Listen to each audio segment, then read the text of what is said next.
All right, I've got some video I want to discuss. Donald Trump, Republican presidential candidate, was at the Red Arrow Diner in Manchester, New Hampshire. He was having a sandwich. Reports vary as to what particular type of sandwich it was, but I'm going to cut to some video of him there, and we're going to talk about this. You can hear someone yell, "Enjoy the sandwich, you racist," and then they interview the woman who yelled that. And I think everybody's going to get a sense that there's something a little bit particular, a little bit unusual going on here, and we're going to talk about that. Let's take a look. New Hampshire one just came out with a... When I was leaving, I shouted, "Enjoy your burger, racist. I love New Hampshire," because I wanted to make sure that people remembered that he is racist, that he's using it to rally voters, and whether he believes it or not, it's working. And I do love New Hampshire. I wanted people to know that I was not just being antagonistic. Really, that I will have been the person who did my part to voice what I had to say. If I was silent in there, then I would just be agreeing with him tacitly. All right, so she feels like she did her part. What I really want to get to here, we don't have to discuss the specifics of that. Here's what I really want to get to, and this is a conversation I've been having with many people. Racism now has become a word that in and of itself is used in many different ways by different people. So the right has taken, and I talked about this with Dave Rubin yesterday on his program, the right has taken to, if anybody claims to see racism, the right says, "You're racist for making it about race." Right. Absolutely crazy to me. Right. Okay.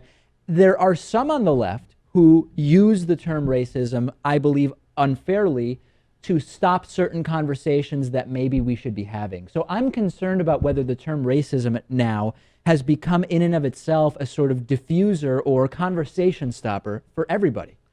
Yeah, it has. I think it's an overly simplistic word. Right. I think it makes a complex situation very binary, and we don't have any room to actually make progress, nor is it capable of really describing what's going on. Calling Donald Trump a racist really doesn't unpack all of the different problems that are going on with Donald Trump. And sometimes people say, well, okay, what exactly is racism? Not a dictionary definition, but if we say, what are we really talking about when we say racism? What somebody might say, I'm not racist because I don't think less of people based on their race, right? That could be one way of looking at it. So then we say, well, if you're a politician and you propose policies that disproportionately negatively affect members of a particular race or religion or ethnicity or whatever, is the individual racist in the beliefs they personally hold about members of a race? Well, not necessarily. We don't really know. But the impact of their policies would be bad for members of a particular race. So is racism the right term there? I don't know. Maybe we need a new term.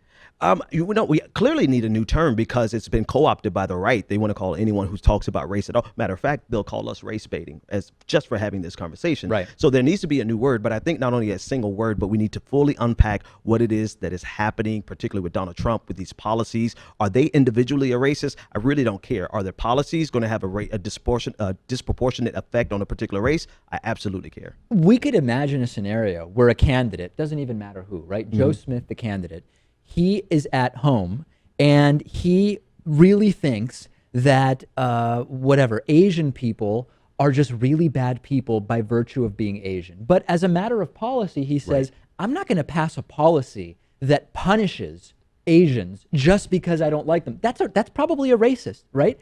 But in terms of the policies that they're going to propose, they're not necessarily going to have a racial impact. And I think maybe we should distinguish between the two.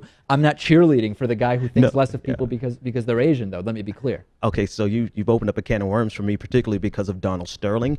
I did not care whatsoever that he was a racist bigot in his home. I have to remember this is radio. In his home, what I care about were the policies and the housing discrimination that he was involved in years before. And we get stuck on people's character and what they say and words that have no meaning and pay very little attention to the policies that are detrimental.